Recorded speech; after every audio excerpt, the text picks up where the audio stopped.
یہ pod cost Kashmir کی قبائلی جنگ کے بارے میں ہے۔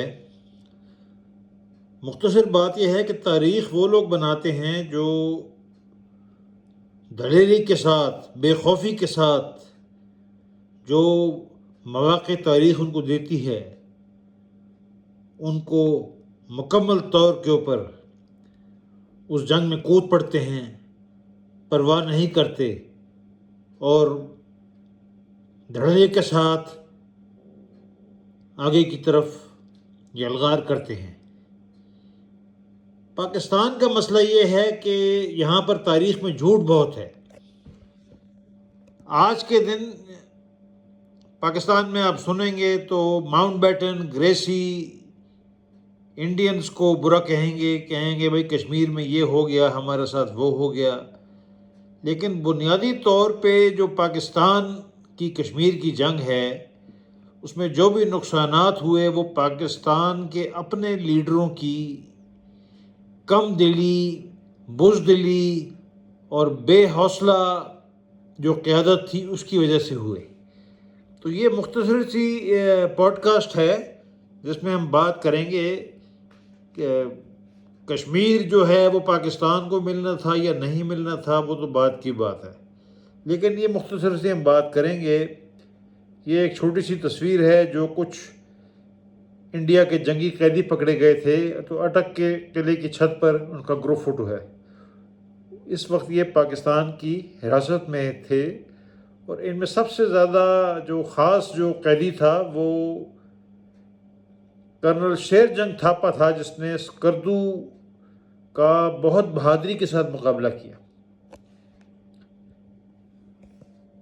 اب ہم بات کریں گے کشمیر کی جنگ کی۔ مختصر یہ ہے کہ کشمیر کی جنگ میں مہاراجہ جو تھا ظاہر ہے کہ وہ کمزور وکٹ پہ تھا۔ اس کی وجہ یہ تھی کہ اس کی جو فوج تھی اس میں سارے ہندو یا سکھ نہیں تھے بلکہ مسلمان بھی مکس تھے اس میں۔ تو یہ وجہ تھی کہ ظاہر ہے کہ مہاراجہ کی فوج اس کو کمزوری کا سامنا تھا، جس طرح کی یہ یونٹیں آپ دیکھیں ظاہر کرتی ہیں سامنے، ان کو اگر آپ پڑھ سکیں۔ بہرحال یہ مختصر پوڈ کاسٹ ہے اس لیے میں لمبی بات نہیں کروں گا اس میں۔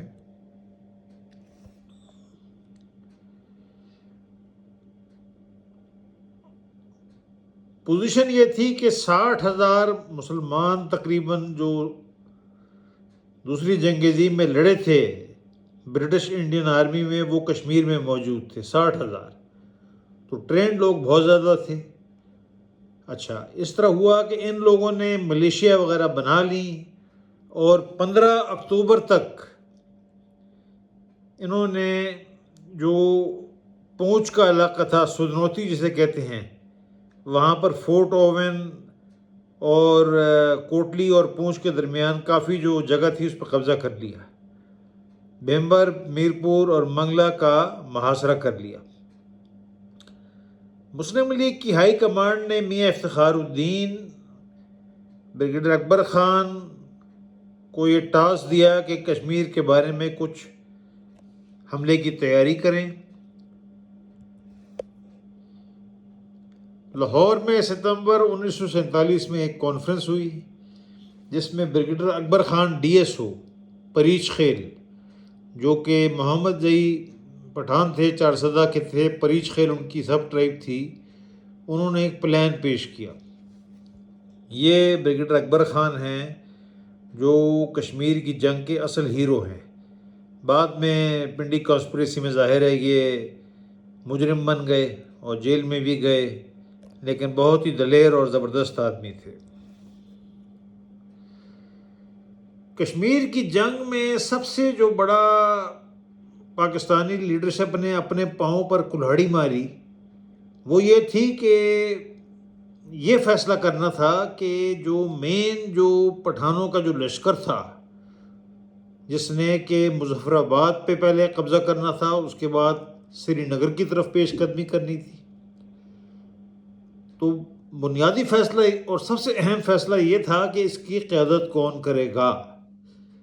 یہاں پر مسلم لیگ نے اقربا پروری، پارٹی بازی، گرہیں بازی کا مظاہرہ کیا مسلم لیگ کے پاس بہت اچھی چوائس تھی. میجر تاج خان زادہ، جنہوں نے دوسری جنگ عظیم میں ایک بہت ہی بڑا برٹش جنگی اعزاز DSO اور ملٹری کراس حاصل کیا تھا، وہ موجود تھے. پشتو سپیکنگ تھے، پشتو زبان جانتے تھے. اس کے بعد جنرل زمان کیانی، جو کہ سورڈ آف آنر تھے ڈیرہ کے اور انڈین نیشنل آرمی بھی کمانڈ کر چکے تھے، وہ بھی موجود تھے. لیکن مسلم لیگ نے ایک بہت ہی غیر مناسب شخصیت خورشید انور کو، جو کہ سپلائی کور کا میجر تھا اور اس کو دوسری جنگ عظیم کے دوران فوج کی نوکری سے فارغ کر دیا گیا تھا، جس کا کوئی جنگی تجربہ نہیں تھا، اس کو اس بنیاد پر سلیکٹ کیا کہ نوابزادہ لیاقت علی خان نے کہا کہ بھائی یہ ملک غلام محمد نے مجھے کہا ہے کہ اس کو اپوائنٹ کرنا ہے، یہ ان کا رشتہ دار ہے، وغیرہ وغیرہ. یعنی اقربا پروری کی بنیاد پر جو لشکر تھا اس کی قیادت خورشید انور کو دی گئی، اور یہ مکمل طور پر اس نے بیڑا غرق کر دیا. یعنی حملے سے پہلے ہی ایک غلط آدمی سلیکٹ کر کے مسلم لیگ نے سارے کشمیر کے اٹیک کا بیڑا غرق کر دیا. بہرحال ایک سائڈ پر مسلم لیگ کے لیڈر تھے جس طرح شوکت حیات، افتخار الدین اور یہ جو شخصیت تھا خورشید انور. تو بات یہ ہے کہ کام خراب ہو چکا تھا. بٹراسی میں ایک لشکر جمع کیا گیا جس نے مظفر آباد پر حملہ کرنا تھا، اور یہ جو قبائلی تھے یہ صوبہ سرحد سے ان کو لایا گیا، ٹرکوں میں اور بسوں میں یہ آئے. اور یہ آپ دیکھیں کہ یہ ایک عام قبائلی چہرہ ہے، اور ان کو ایک مشکل ترین ایک راستہ دیا گیا. حالانکہ اکبر سب سے آسان طریقہ کشمیر پہ حملے کا یہ تھا کہ سیالکوٹ سے سیدھا جموں پر حملہ کرتے اور انڈیا کی جو رسد کی اور کمک کی راہ تھی اس کو کاٹ دیتے. لیکن مسلم لیگ کی لیڈرشپ میں ہندوستان کا اتنا خوف تھا کہ ایک بہترین جو جگہ تھی جہاں سے حملہ کرتے، یعنی سیالکوٹ سے جموں، اس کو چھوڑ کر انہوں نے پٹھان لشکر کو ایک مشکل ترین راستے سے، یعنی مظفر آباد سے سری نگر ایک مشکل ترین راستہ تھا، وہاں پر لانچ کیا، کیونکہ خوف بہت زیادہ تھا. اور یہ بات طے تھی کہ یہ مظفر آباد سے سری نگر اتنا مشکل راستہ تھا کہ تقریباً قبائلی لشکر کا کامیاب ہونا ناممکن تھا. بہرحال یہ جو باتیں ہیں یہ آپ کو BBC کی ڈاکومنٹری میں نہیں بتائیں گے، کیونکہ آپ کو پتہ ہے کہ BBC وغیرہ تو یہ گول مول باتیں کرتے ہیں. بہرحال ایک لشکر خوشدل خان مردان والے کی وساطت سے ایک تیار کیا گیا، جو کہ بٹراسی اور گھڑی حبیب اللہ کے علاقے میں اسمبل ہوا. انہوں نے 20-21 کی رات کو جو پل تھا دریائے نیلم کا ہزارہ ٹرنک روڈ پر، جو مظفر آباد کو لنک کرتا تھا ایبٹ آباد سے گڑھی حبیب اللہ کے راستے، اس پر قبضہ کیا. کوئی جنگ نہیں ہوئی کیونکہ مسلم گارڈ تھی، انہوں نے ان کے حوالے کر دیا. تو یہ ان کو ایک آپ سمجھ لیں کہ بغیر جنگ کی یہ ان کو مل گیا، اس میں ایسی کوئی بات نہیں تھی. یہ نقشہ دیکھیں ظاہر کرتا ہے کہ یہ ایبٹ آباد سے لشکر نکلا ہے، اور پہلے یہ مانسر آیا ہے، پھر بٹراسی آیا ہے، اور اوپر کے راستے سے آپ دیکھیں کہ اس نے جا کر یہ گڑھی حبیب اللہ سے نیلم کے پل پر اس نے قبضہ کر لیا. 4 جموں اینڈ کشمیر بٹالین وہاں لگی ہوئی تھی، انہوں نے یہ جو پل تھا ان کے حوالے کیا. 21 اکتوبر کی صبح 2000 قبائلی لشکر اور 4 جموں اینڈ کشمیر کے مسلمان سپاہیوں کی مدد سے ان لوگوں نے مظفر آباد پر قبضہ کر لیا. 23 اکتوبر تک لڑائی جاری رہی، اور اس کے بعد ڈوگرا فوج جو تھوڑی بہت تھی اس نے پسپائی اختیار کی. مشکل ترین راستے سے قبائلی لشکر بھیجا گیا، کیونکہ سیالکوٹ سے جموں جانے میں خوف بہت تھا ہندوستان کا کہ کہیں وہ لاہور پہ حملہ نہ کر دے. یہ خوف نے اور بزدلی نے ہمیشہ سے پاکستان کی جو عسکری کارروائیاں ہیں اس کو ہمیشہ سے کمزور کیا ہے. سری نگر سے مظفر آباد جو فاصلہ تھا وہ تو تقریباً 100 میل تھا، لیکن انڈینز نے آلریڈی ایئر لفٹ کر کر ایک سکھ بٹالین سری نگر ہوائی راستے سے پہنچا دی تھی۔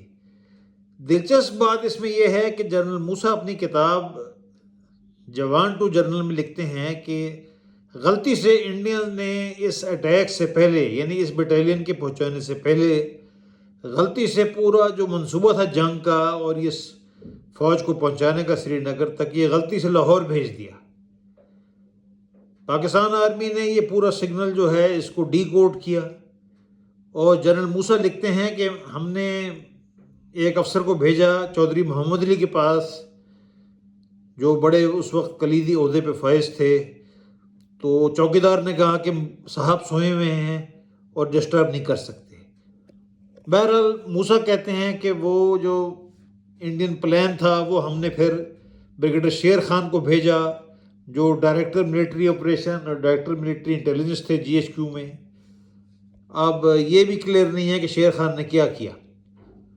نااہلی کا حال یہ تھا کہ انڈیا کا جو منصوبہ تھا فوج بھیجنے کا، وہ جناب پہلے ہی پاکستان کو معلوم ہو چکا تھا، جی ایچ کیو بھی بھیج دے گیا تھا، لیکن کوئی خاص عمل درآمد نہیں ہوا۔ یہ باتیں آپ کو ظاہر ہے کہ بی بی سی کے جو مضمون نویس ہے وہ نہیں بتائیں گے، یہ بہرحال میں عرض کر رہا ہوں آپ کو۔ مزید ہم اس پر بات کرتے رہیں گے۔ اب بارہمولہ میں کیا ہوا؟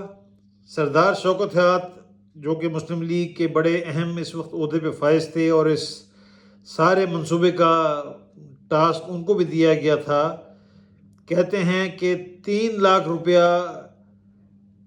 بارہمولہ میں قبائلیوں کو ملا، جو کہ کشمیر اسٹیٹ کی خزانے کا تھا۔ تو خورشید انور صاحب نے فرمایا کہ نہیں بھائی، یہ تو گورنمنٹ کا ہے۔ اس پہ خاصا جھگڑا ہوا، اور اس دوران کیونکہ خورشید انور جو تھے، ایک تو نہ یہ صحیح فوجی تھے، لڑاکا فوج کے، ریلوے کے اے سی کے یہ فوجی تھے، بہت کم عرصہ جنگ کی تھی انہوں نے، مطلب جنگ تو کی نہیں تھی، بہت عرصہ آرمی میں کم رہے تھے، اور کوئی ایسی کوئی قابلیت بھی نہیں تھی، نہ پشتو بولتے تھے صحیح طرح، نہ ان کا کوئی قبائلیوں کے اوپر کوئی اثر و رسوخ تھا۔ انہوں نے بہت ٹائم ضائع کیا، اور کشمیر کی جنگ کے بعد انگلینڈ میں ایک سیمینار ہوا، تو اس میں میجر برڈ ووڈ نے نام لے کر کہا کہ سارا جو بارہمولہ میں لوٹ مار ہے، اس میں جو بنیادی قصور ہے وہ میجر خورشید انور کا تھا۔ یہ میجر برڈ ووڈ نے ایک سیمینار ہوا تھا رائل یونائٹڈ سروس انسٹیٹیوٹ میں، اس میں یہ بات چیت کی۔ بہرحال کام خراب ہو چکا تھا۔ انڈینز نے 30 ڈکوٹا جہاز جمع کر کے 1 سکھ بٹالین کی 2 کمپنیوں کو سری نگر ایئرپورٹ 27 اکتوبر کو جہاز کے ذریعے بھیج دیا تھا۔ پاکستان کو یہ اطلاع کئی دن پہلے مل چکی تھی، جو کہ موسیٰ خان اپنی کتاب میں لکھتے ہیں، اور چودھری محمد علی اور شیر خان کو بھی انہوں نے پاس کی تھی، لیکن بہرحال کوئی کارروائی نہیں ہوئی۔ ہندوستان کی خوش قسمتی تھی کہ کرنل دیوان رنجیت رائے جیسے دلیر افسر 1 سکھ کی کمانڈ کر رہے تھے۔ دیوان نے سری نگر ایئرپورٹ پر پہنچتے ہی اپنے سپاہیوں کو گاڑیوں میں بٹھایا اور بارہمولہ کی طرف رواں دوا ہو گئے۔ بارہمولہ میں 1 سکھ نے کشمیر اسٹیٹ کے جو فوجی تھے، بارہمولہ سے 5 کلومیٹر مشرق میں ان کو جوائن کیا اور قبائلی لشکر کا مقابلہ کیا۔ اگرچہ قبائلی لشکر کو دیوان رنجیت رائے نہ روک سکے، اور اس دوران دیوان رنجیت رائے جو تھے وہ جنگ میں لڑتے ہوئے مارے گئے، لیکن بہرحال کچھ تھوڑا سا ڈیلے ہوا۔ لیکن انڈینز اتنے فوجی اس وقت تک لا چکے تھے سری نگر میں کہ قبائلی لشکر کا جیتنا ناممکن ہو گیا تھا۔ اب قبائلی لشکر جو تھا، ان کے تو tactics he hit and run کے ہوتے ہیں، ظاہر ہے انہوں نے انڈینز کو بائی پاس کیا۔ انڈینز اس دوران ایک پورا انفنٹری بریگیڈ 161 بریگیڈ لے آئے۔ یہ بھی پاکستانی لیڈرشپ کی نااہلی تھی، کیونکہ یہ ساری کارروائی ان کو پہلے سے پتہ لگ چکی تھی۔ انڈین 161 بریگیڈ کو ایل پی سین، ایک بنگالی ہندو جو کہ دوسری جنگ عظیم میں جس کو DSO ملا تھا، ایک بہت بڑا ایوارڈ، وہ اس کی قیادت کر رہا تھا، تو کام خراب ہو چکا تھا۔ اس دوران جناح صاحب نے جنرل گریسی کو، جو کہ پاکستانی فوج کا ایکٹنگ کمانڈر ان چیف تھا، اصل کمانڈر ان چیف تو مصروی تھا لیکن وہ چھٹی پر تھا، تو جناح صاحب نے گریسی کو کہا کہ بھائی آپ کشمیر پر حملہ کریں فوج کے ساتھ، تو گریسی نے صاف انکار کر دیا۔ اس پہ ایک الگ ہم بحث کریں گے، لیکن یہ مختصر میں آپ کو قصہ بیان کرتا ہوں۔ مسئلہ یہ تھا کہ جناح صاحب کے ساتھ کوئی ایڈوائزر صحیح تھا ہی نہیں۔ نہرو کے ساتھ تو پٹیل تھا، جو کہ ایک بہت ہی دلیر اور بہادر اور بڑا ایک طاقتور ایڈمنسٹریٹر تھا، لیکن جناح صاحب کے ہاں مسئلہ گول مول تھا بالکل۔ اور دوسری بات یہ ہے کہ جناح صاحب نے انگریز کمانڈر ان چیف سلیکٹ کیا، تو کام تو شروع سے خراب تھا۔ اگر کوئی پاکستانی افسر کمانڈر ان چیف ہوتا تو شاید اتنی بڑی ناکامی نہ ہوتی۔ بہرحال اس دوران انڈیا نے اپنی 7th لائٹ کیولری، جو کہ ایک رسالے کی یونٹ تھی، اس کو بھی انہوں نے جناب سری نگر موو کیا، اور اس 7th لائٹ کیولری نے بہت کام خراب کیا۔ یہاں پر ایک اہم واقعہ عرض کر دوں کہ PAVO کیولری 11 نمبر رسالے کے میجر مسعود خان، جو کہ ایک ڈھونڈ عباسی تھے مری کے، اور 1932 میں کمیشن لیا تھا، انہوں نے اس دوران کہا، میجر ٹامی مسعود ان کو کہتے تھے، اور یہ PAVO کیولری کو کمانڈ کر رہے تھے، انہوں نے کہا کہ میں اپنی یونٹ PAVO کیولری 11 کیولری کی آرمڈ کار اسکواڈن وہاں لے کر جاتا ہوں سری نگر، کیونکہ قبائلیوں کے پاس تو کچھ نہیں ہے، اور اس میں ہمیں کافی فائدہ ہوگا، ہم سری نگر پہ قبضہ کر لیں گے۔ تو ایک کانفرنس ہوئی پنڈی میں، جنرل اکبر خان اور امجد چودھری بیان کرتے ہیں، اس میں راجہ غضنفر علی اور دیگر حضرات تھے، اور جب یہ ٹامی مسعود کا پلان پیش کیا گیا، یہ دیکھیں، یہ کچھ نقشہ ہے، ٹامی مسعود نے کہا کہ میں سری نگر یہ آرمڈ کارز لے کے جاتا ہوں اور حملہ کرتا ہوں، تو یہ جو جناب یہ جو مسلم لیگ کے حضرات تھے یہ بہت گھبرا گئے۔ اکبر خان اور امجد چودھری نے تو کہا کہ بہت اچھا منصوبہ ہے، لیکن بریگیڈیئر شیر خان جو تھے وہ حوصلہ چھوڑ گئے، اور جو یہ راجہ غضنفر علی صاحب ہیں انہوں نے بھی کہا کہ بھائی یہ تو بڑا خطرناک بات ہے، کہیں انڈیا والے حملہ نہ کر دیں۔ اس خوف سے بہرحال یہ منصوبہ جو ہے اس پر عمل نہ ہوا۔ انڈیا کی 7th لائٹ کیولری جو آلریڈی پہنچ چکی تھی، انہوں نے حملہ کیا، اور سارے کشمیر کے حملے کا بیڑا غرق ہو گیا۔ یہ بریگیڈیئر LP سین ہیں، 16/10 بلوچ ریجمنٹ کے، جو کہ 161 بریگیڈ کمانڈ کر رہے تھے، اور یہاں کشمیر کا سارا مسئلہ ختم ہو گیا۔ اب آپ پاکستان میں مگرمچھ کے آنسو رو رہے ہیں، کشمیر ڈے بنا رہے ہیں، بڑی بڑی باتیں کر رہے ہیں، لیکن مسئلہ یہ ہے کہ سارا نااہلی اور بزدلی کی وجہ سے سارا آپ کا مسئلہ 1947 میں خراب ہو گیا تھا۔ اب آپ جو مرضی مظاہرے کرتے رہیں، چیختے رہیں، کچھ نہیں ہونا۔ دوسری دلچسپ بات یہ عرض کروں کہ اکبر خان جو کہ کشمیر میں ساری آرمی کمانڈ کر رہے تھے، پانڈو، انہوں نے اس پہ قبضہ کیا، اپنی کتاب میں لکھتے ہیں کہ پوری کشمیر کی جنگ کے دوران 14 مہینے کوئی مسلم لیگ کا منسٹر، کوئی فیڈرل سیکرٹری پاکستان کا خوف کے مارے کشمیر نہیں آیا، دریا پار نہیں کیا۔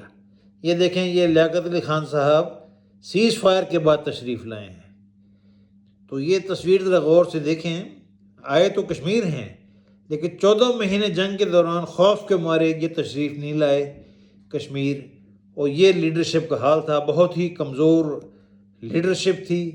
اور یہ آپ دیکھیے، ابھی آپ اسرائیل سے موازنہ کریں، 1948 کی جنگ میں 30,000 یہودی جو تھے وہ فوجی تھے اسرائیل کی فوج کے، اور انہوں نے عربوں کا مار مار کر بیڑا غرق کر دیا۔ لیکن 3 لاکھ تقریباً فوجی پنجاب اور کشمیر سے تھے سیکنڈ ورلڈ وار میں. اگر ان کو صحیح طرح استعمال کیا جاتا، اگر سیالکوٹ سے جموں کی طرف حملہ کیا جاتا تو سارا انڈین کشمیر کا مسئلہ ہی ختم ہو جاتا. لیکن بہرحال خوف